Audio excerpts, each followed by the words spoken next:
So ngayon naman po, hihiling po ang lahat na makinig. Lahat po, hindi lang po yung magsisipagtapos. Sa pagkakataong ito, nais ko pong ipakilala sa inyo ang ating panauhing pandangan. Siya po ay ipinanganak noong ika-21 ng Disyembre, taong 1987 sa Hagupit, Bungabong, Oriental, Mindoro. Anak ni Ginoong Sotero Ontalan 12 at Ginang Maria Tessie Aya Para. Nagtapos ng elementarya sa ating paaralan, ang pang-alaalang paaralan kay Sebastian Umali. Nakatapos ng sekundarya sa St. Joseph Academy at nakatapos ng kolehiyo na may kursong Bachelor of Elementary Education sa Eastern Mindoro College taong 2009. Taong 2021 nang matapos niya ang kanyang master's degree sa Mindoro State University.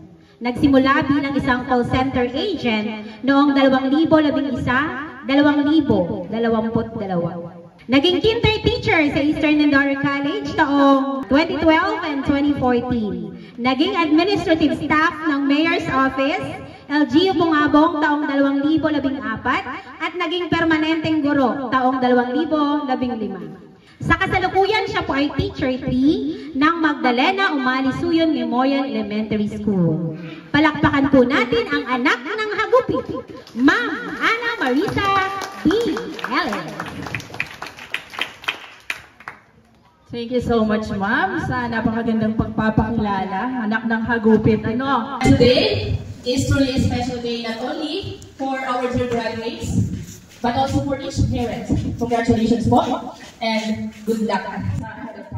Una po sa lahat, I would like to extend my warmest greetings and deepest appreciation to our respected Division Superintendent of Schools Division of Oriental Mindoro, Madam Luisa Servando, to our dedicated District Supervisor of Bungabong South District, Madam Carla Fontejon Reyes, to the ever hardworking and passionate head teacher of this school, Madam Norma Almares Dilen. It's an honor to be standing here today, not just as a guest speaker, kundi isang produkto na hinubog rin sa paaralang ito. Uusap lang kami ni Ma'am Rena hanggang sasabi niya, talaga, doon ka graduate. Sinagot ko siya na may pagmamalaking na yes po ma'am. 4 kami magkakapatid, nasa Sumis, lahat nakapagtapos ng elementarya. Maraming magagandang alaala ang aking kabataan sa paaralang ito. Ang aming entablado, ang mga puno ng nara at mangga, pero ngayon wala na lahat sila. Ang 3 classroom, ang balon na iniigiban namin. Naranasan ko rin, ang sigurado akong naranasan nyo, ang magbunot ng aborsekos at mag-garden sa dako roon. Ang araw na ito ay sinicelebrate nyo rin, hindi lang ang milestone ng inyong academic journey, but also the values that will guide you as you move forward with a team, generation of unity, partners of the new Philippines, or henerasyon ng pagkakaisa, kaagapay sa bagong Pilipinas. Ang temang ito ay nagsisilbing paalala na bilang kabataan ay may mahalaga kayong gampanin sa pagtataguyod ng mas maunlad na bayan. Sabi nga ni Dr. Jose Rizal, ang kabataan, ang pag-asa ng bayan. And yes, totoong-totoo yan. Kinakailangan nga lang pagtuunan lalo na sa panahon ngayon ang tamang paghubog sa bawat henerasyon ng kabataan dahil kayo ang magpapatuloy ng laban, ng pangarap at pag-unlad ng bayan. Sa pagkakaisa nagsisimula ang tunay na pagbabago. Pagkakaisang nagsisimula sa loob ng tahanan, pinalalalim sa paaralan at pinalalawak sa buong komunidad. Mga bata, matapos ninyong mapakinggan ang aking kwento, bilang estudyante at bilang isang working student, ibabahagi ko sa inyo ang aking sariling katha na pinanghawakan ko noong ako ay nag-aaral, nahihirapan hanggang sa ako ay makapagtapos at makapagtrabaho. Ang isang batang may kabutihan at pagsisikap, nakatitiyak ng maayos na pamumuhay sa hinaharap. Dapat magkasama lagi ang dalawang salitang ito, kabutihan at pagsisikap. Hindi ka magtatagumpay kung puro pagsisikap ka lang, subalit wala kang kabutihan. Pero mahirap rin namang magtagumpay kung puro kabutihan ka nga pero hindi ka naman marunong magsikap. Ilan sa mga nais kong iwanan na tagubilin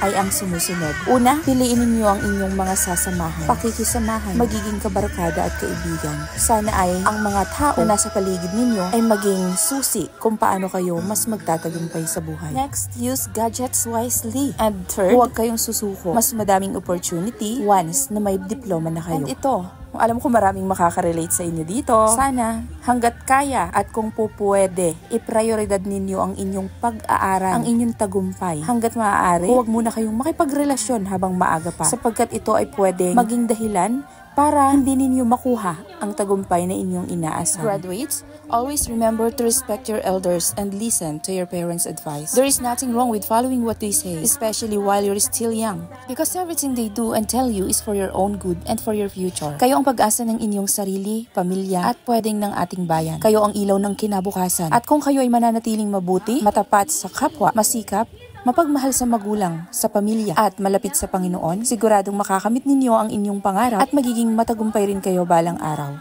Mabuhay ang Sebastian Umali Memorial Elementary School Batch 2025. Muli, ako si Ana Marisa Dosi Ellis, ang inyong panauhing pandangal sa araw na ito. Maraming salamat at mabuhay tayong lahat.